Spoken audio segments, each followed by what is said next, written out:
Welcome back to SoCap Talks, helping innovators build tomorrow, today.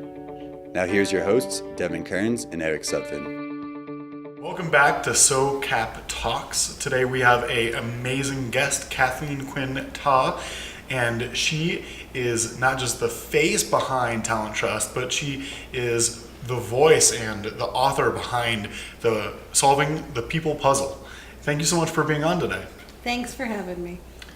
It is a pleasure. We originally got connected at this large executive summit and immediately connected around human capital and really being able to connect and solve people's problems. And you work with them on a daily basis. You have for now closing in on 15 years? It's our 15-year anniversary this year. Big party on October 17th. Wonderful. Super exciting. We'll be there. We will be there.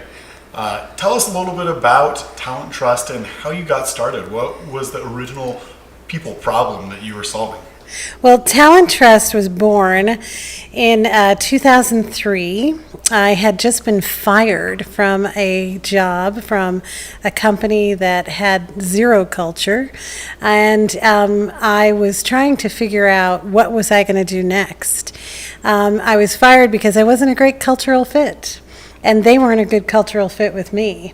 And many people out there never talk about the things they've gotten over, the things they've had to go through. And I'm very proud that I was fired because from that moment on, some of my clients, some of my mentors, some of the people I really rely on told me they've just been waiting for me to start a company that will help them grow. So TalenTrust has become a company that helps solve human capital issues. We go into our clients and we do a people puzzle gap analysis, and we really diagnose the issues that are driving them to find, keep, or grow great people. Retention's a big issue that we find. Engagement's an issue. Employment brand, which is your business, a lot of your business is a big issue. Companies don't have an identity, so employees can't find them. And our work is about helping middle market companies and a select group of Fortune 500 companies really define in culture, employment brand, who they are, what they stand for, why they stand for that, and really help people understand how to find them. Mm-hmm. So let's dive into some of the meat of what you were sharing with us earlier. And a big key point that you had brought up was that recruiting is a sales process. What Yes. does that mean to you? Because that's an interesting way of looking at recruiting. Mm-hmm. I've been in the recruitment industry since 1985. And recruitment truly is a sales process. It begins with lead generation. Who's going to be attracted to your company and your culture? Mm-hmm. And why are they going to want to choose you? And why are you going to want to choose them? So it's lead generation is the first stage. Second stage is engagement, getting them to even talk to you. Mm-hmm. Why would an employee who's gainfully employed, earning money for somebody else, really happy, and has a great commute, want to talk to you and your company? Yeah. You need to define your why and how to engage them. The next part that we uncover and unpack for our clients is really focused on selection and that first touch, pre-screening. The fourth stage is that interview, which is really where many companies fall down. They don't have processes and systems around how to interview people in a behavioral-based way. Mm-hmm. They don't have words for the conversation. They don't know how to screen for culture. They don't know how to screen for skills. They don't know how to screen for values or non-negotiables, and they don't really know how to have an authentic conversation about what they want for their company. So, and then obviously the last step that we bring our clients through is final selection, hiring people. And again, that's part of understanding the value conversation. We talk a lot about compensation, but compensation's about value, and it's very emotional. Yeah. So recruitment is a sales process, and we tend to give it to human resources. Have you met a human resources person? Very good point. Who is a sales and marketing professional? Uh-huh. I haven't yet. Now, human resources people are wonderful, vital, very important to companies and cultures, but they're busy doing other things that are really important to the organization. Talent acquisition, culture, engagement is sales and marketing oriented, and it's time to move it into those functions. That sounds like a very systemic problem that comes from how we're even creating individuals that might be interested in working in an HR department, all the way back to the academic side of things. Absolutely. And how much of that needs to be brought in? How much of sales and marketing needs to be brought into HR training?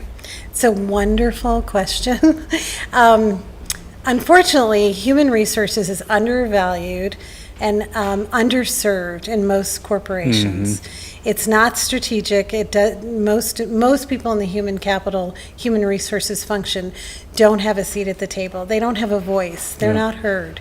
And shame on the organizations that are keeping them out of the conversation, because if people are your most important asset and you're putting them first, you can't have human resources out of the conversation. Yeah, exactly. So I agree that we have to integrate.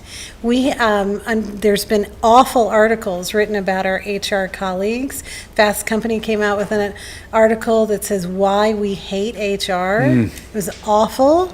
It's on the cover. And then recently Harvard Business Review came out with why we need to blow up HR. Wow. So HR is in really in a bad place.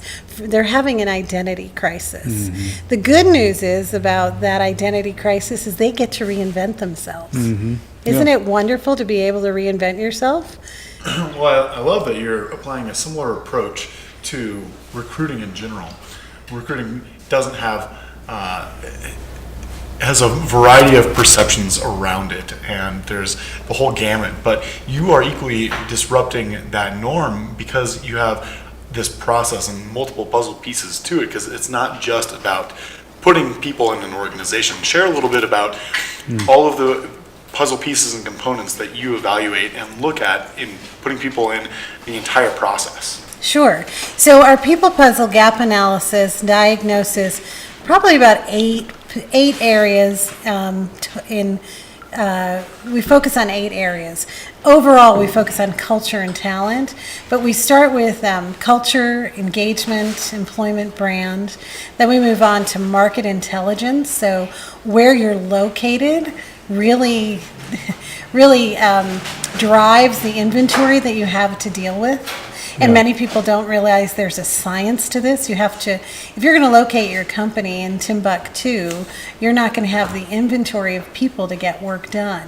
So we know that, and people shake their heads, but we don't think about that when we open up companies. Yeah, that's right. But it is vital to think about. So we look at market intelligence, we look at assessments, we look at selection criteria, we look at behavioral-based interviewing techniques, which I mentioned most people fall down. They don't know how to have that critical conversation, and they don't treat it as a system or a process that's repeatable and predictable. And then we look at technology. We're resellers of some technology that can help streamline some processes and systems to make you much more effective and really message to the employment population or the candidate population that you want to come work for you. So if recruitment is a sales process, and in a typical sales process, you nurture and message to the companies you want to actually work with you. So you all, SoCal works with middle market. You're probably messaging to targeted middle market companies to come play with you, come work with you. Yeah. You have to apply the same kind of rigor, strategy, marketing messaging to the candidates that you want to come work and play with you. That's right. And what are your values, attitudes, traditions, and beliefs? Why would they want to choose you? Because there's a lot of choice right now, and people are looking for more than a job. They're looking for purpose. The people, the emerging generations out there are looking for purpose. They want to be inspired. They want to hear your story. They want to be in the battlefield right next to you. So what's your story? Yeah. We as leaders forget to tell our story. That's why I share everything very transparently in my book, and I share that I've been fired one time, and look at me now. I wouldn't have never started a company if I didn't get that gift. That's right. How much of, speaking of stories, how much of your how we got here matters and how much of where we're going matters? Is it a 50-50, or is it a how we got here story that really pulls people in, or is it let's create a rally cry on where we're going? I think it's both. I really think it's both, but I'm a real believer in your roots matter a lot. I'm the youngest of 5 in an Irish Catholic family, and my father was an immigrant. He came to this country legally with $20 in his pocket and a change of clothes, and he built a wonderful life for us. So understanding your roots, where you come from, and your humble beginnings are really important. And I remember those first couple years when I started my company. It was called Denver Executive Search for a couple of years. It was me, myself, and I. There were 3 people in the company, and it was lonely and it was hard, and I didn't know if I could do it, but I had to prove to myself I could do it. And understanding that each step in your entrepreneurial evolution forms where you are today. So that is so powerful, that I've learned so much from mentors who've given me time, and so much time freely, and so much great advice, that I would never want to forget that. Now, on the flip side, where you're going is very exciting. Where TalenTrust is going is exciting. We are revolutionizing an industry that was established in the 1950s, and not a lot has changed with it yet. I mean, it's still a huge transaction. You got a person, pay me $30,000. Who wants to do that anymore? That's right. So we really have a software as a service investment model for our clients, so they can opt in how they need to opt in. We cash flow our fiscal model for them, so it's consumable. We really want to grow great companies, and some of our clients have been with us for 3, 4, 5, 6 years. I'm humbled that they love my team, which I love my team too. Shout out to my team. Yay, TalenTrust. But where we're going is very exciting, and companies need what we do. So for me, that's just going to keep me going for many years to come. Yeah. So speaking of your team as well, we met a couple individuals who are heavy focused on the data and the assessment. How important is that to your business? Well, when you talk about human beings and human capital, let's face it, it's very emotional. And even for you boys out there, business is emotional because it's people. That's right. And data helps you get your arms around it and gives you something to focus on. It really helps you understand where you are so you can improve whatever you want to improve. So we arm our clients with data that can help them make better decisions that are non-emotional, that will help them chart their course from an employment, brand, an engagement, a cultural perspective. Did you guys know culture became really sexy in 2015? Everybody started talking about, what's your culture? What's your culture like? Culture. But nobody knows what to do with it. They still don't know what to do with it. Yeah. There's lots of good tools coming out, lots of great engagement software coming out. There's a company called Amplify that has great engagement software. Tiny Pulse has great engagement software. Zeal has great engagement software. But it only goes one step in. It gives you the data, but then what do you do with it? How do you create a culture with purpose? How do you create a culture by design, not default? And that's where we play. That's where we spend our time. And that culture is foundational to building other processes and services like recruitment, like retention tools, like assimilation, market intelligence. The culture feeds into all of that. Yep. You can't have one without the other. I love that. Culture by design, not by default. I think in any of these circumstances, the data is really important. You get to be able to use it and reference it and, like you said, pull out emotion. I don't think you can completely be unbiased, because there's still going to be the emotional side of humans that are able to make decisions based off of that data, but you're at least able to distance yourself and see it through a different lens. And as I'm sure you do these assessments and look at really what is this person's strong suits and where do they fit well? Are they really great as a manager, or are they better suited over here? I think that you guys have a unique approach in being able to look at, call it the 360 or the whole, just like a consumer life cycle, an employment life cycle, to the experiences that someone is going through, from looking at the job application all the way through to the training within their first few months of the business. Absolutely, and assessment tools can be very powerful in helping the individual understand what their strengths are. I'll give you a story on that. We worked with a company that was looking to create a sales position and wanted to repurpose somebody from their organization to go take on the sales function, the business development function. First time for the company. And they didn't want to add someone new to the culture, they wanted to repurpose someone. So assessment tools can really be powerful in assessing, does someone have the enterprising drive to overcome objections every single day, because that's what sales is, to really be in a sales role. And we assessed their people, and lo and behold, we found 3 people who had the sales gene, if you will, the DNA to be a salesperson, which they repurposed 2 of them, and they've built a successful sales engine by not hiring new people, but using the assessment tools to repurpose people who are not quite excelling in other roles. Because people matter. And I believe in putting people first. And if someone's failing, you have a responsibility to understand what their gifts are. Everybody has gifts. I believe that people wake up every morning and they have great intentions. That's just my belief system. What are their gifts and what can they give? And if they have that sales DNA, they can thrive in that area. But if they're more mechanically inclined, they're never going to be successful. So assessments can help you make sure that you have people in the right seats so they can thrive, because everybody wants to be successful. The right puzzle piece in the right place. Exactly. The people puzzle. So I'd love to switch gears real quick, and it's a big passion of ours to work with women in leadership, and you've grown a very successful company.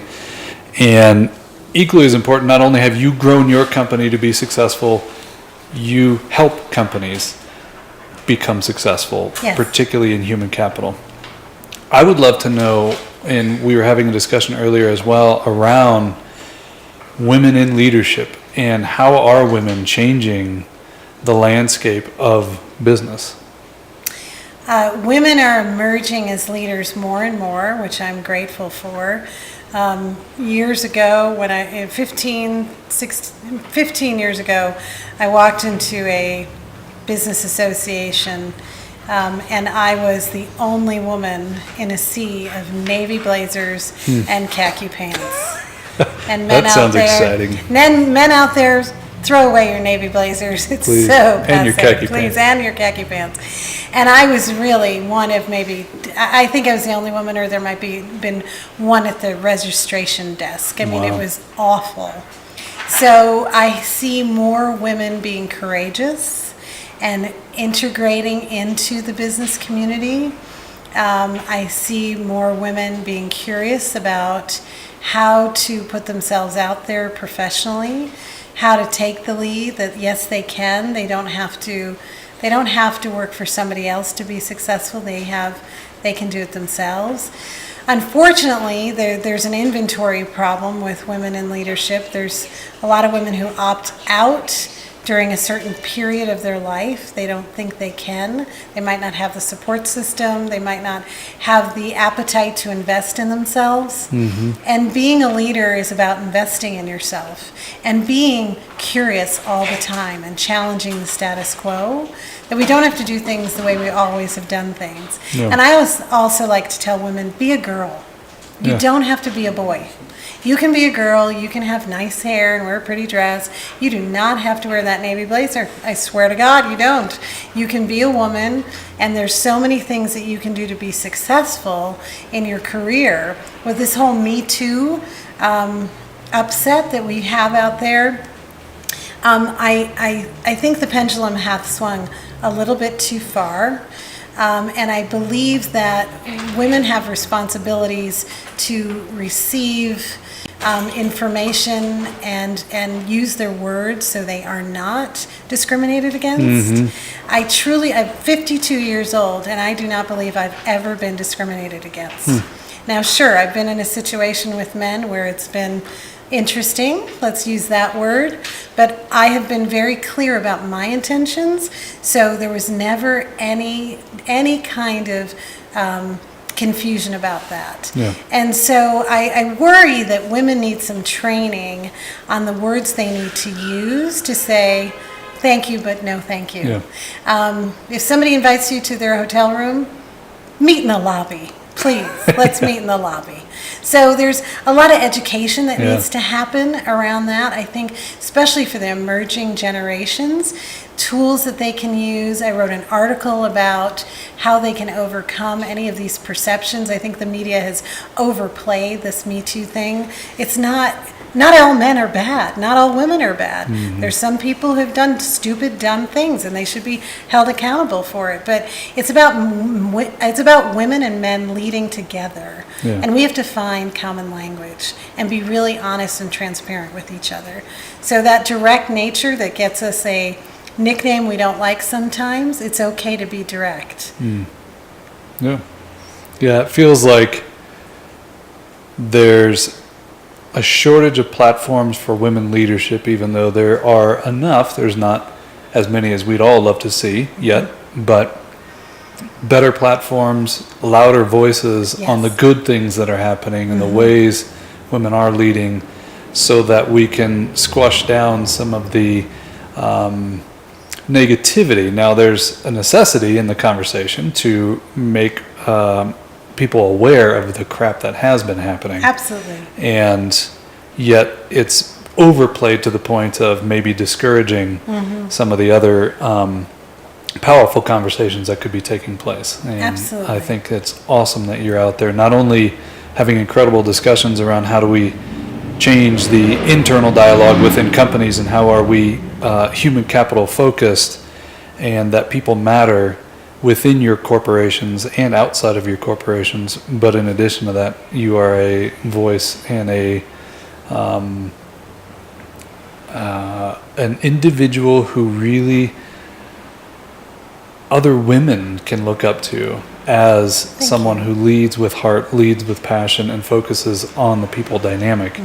And I think that is so powerful. Particularly in your book, I see a chapter in there that's mentioning, is it lean into lipstick? Is that what the title is? Lean in with lipstick. Lean in with lipstick. Yes. Tell us a little bit more about that, because I think it's... That's a fun chapter, and it is about my evolution. As I remember when I started in my career, I was with a company called Olston Corporation, and I did play the game of trying to kind of mirror the men, pantsuits and boring pantsuits and short hair, and really take on the image.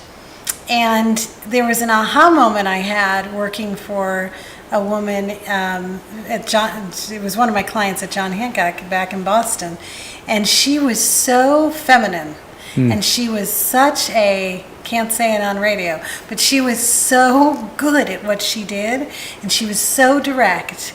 And I took stock that she was very well respected, and she didn't have to change her style to fit. Yeah. So lean in with lipstick is have the courage to be yourself, have the courage to be a woman, have the courage to be a wife, a mother, a daughter, a friend. Have a courage to be your whole self. Yeah. Because it also bleeds into what we teach our clients. When you hire somebody, you hire the whole person. Nobody leaves their stuff at the door anymore. If you believe that, you're really dating yourself. Because when you hire somebody, you hire their whole family.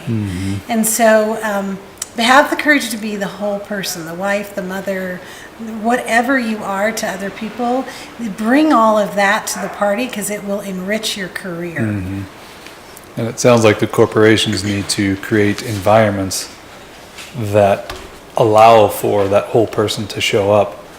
Absolutely, they do. And, I joke with my team. I have 18 full-time employees on my team, but I'm accountable for 75 people. That's right.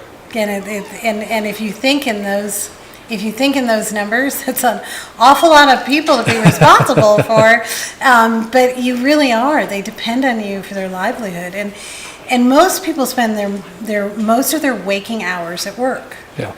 So you get up at 5, 6 o'clock in the morning, you get in your car, or you walk to work. You start working at 7 or 8 o'clock in the morning, and then you get home at 5 or 6 o'clock at night.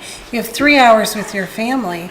The cultures we create at our business places directly affect the way the family receives you coming home. That's right. So we have a real responsibility as business owners, leaders, to create environments where people can truly be themselves and have freedom to do what they need to do to take care of their life. A woman who works for me, who will go nameless, she had very important medical appointments today, and she was all worried about, I'll be in at, 11, and then I'll leave, and I'll go to my appointment. I said, why don't you just go and not worry about work today? Because you're not going to be able to think about it anyhow. That's right. And in our company, and we teach other companies this, that we have an unlimited PTO strategy with our colleagues. So if you need it, you take it. It's on the honor system. And on average, people take 3 to 4 weeks. And I'm glad they take it. They should. They don't have to punch in if they need to go to the school play, or if they want to go to the baseball game, or if they just want to go run out the back door and go for a jog, or go play racquetball, or whatever they want to do. Yeah. Well, I'm sure that allows them to be rejuvenated, and they're talking about your company in its highest regard, not only to their family and friends, but it has to be able to show in their passion as they're talking with your prospects, with your consumers, and just the ripple effect of that is massive. And I think that this changing of the guard, this reputation that has existed around recruitment as a whole, it's time that we really shatter that perception. And I'm glad that you and women on your team are really moving the needle and company by company, engagement by engagement, showing how you can put people first, and how it's not just a butts and seats numbers business, how it's really a people business, and it's not B2B or B2C, it's really human to human, it's age to age, and that is what I'm hearing is the axis of what you're really delivering is that nurturing feminine experience, and how that translates in the various circles of your life. Absolutely. You summarized it very beautifully. I like your B2B, C2C, human to human. I love that. I'm going to steal that now. You can steal it. I'll steal it. I got it now. I got it. So if you were to have one final takeaway moment, something that in most engagements, whether it be employees or it be the C-suite, they recognize and they have these epiphany moments. What might that be that you would share with your audience to marinate on and perhaps really think about, whether it be on their drive or as they lay their head down on the pillow? What's something that you think that really they should walk away from this with?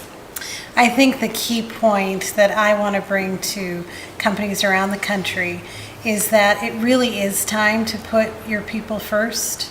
If we give lip service to people are our most valuable asset, let's start living the values that ensure that they believe that you're putting them first. And how are you going to do that?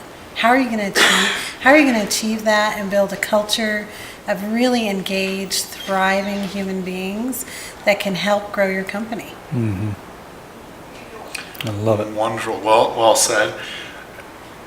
People also can be able to listen to you do public speaking. You're traveling in the country, and they can also, if they just want to be able to read the book, they can pick that up too. Just overall, how can people listen to your message? How can they get in touch? How can they take the next step with TalenTrust? Sure. So visit our website at TalenTrust.com, which is spelled with one T in the middle. And we have a resources tab that you can download all kinds of content and also order a complimentary book. We have a website that's entitled KathleenQuinnVotaw.com, which is my speaking site. So you can certainly engage with us for speaking as well. And our phone number is 303-838-3334 if you'd like to engage further. We're happy to engage for a free consultation to see if we can be helpful. We're very selective. We want to make sure we can make a difference. And we are very thoughtful about the customers that we work with, and they're very thoughtful about working with us too. Awesome. Thank you so much for your time. It was amazing meeting you, and we look forward to future conversations about how these companies can engage with you and engage with their people. Thank you very much. Pleasure to be here.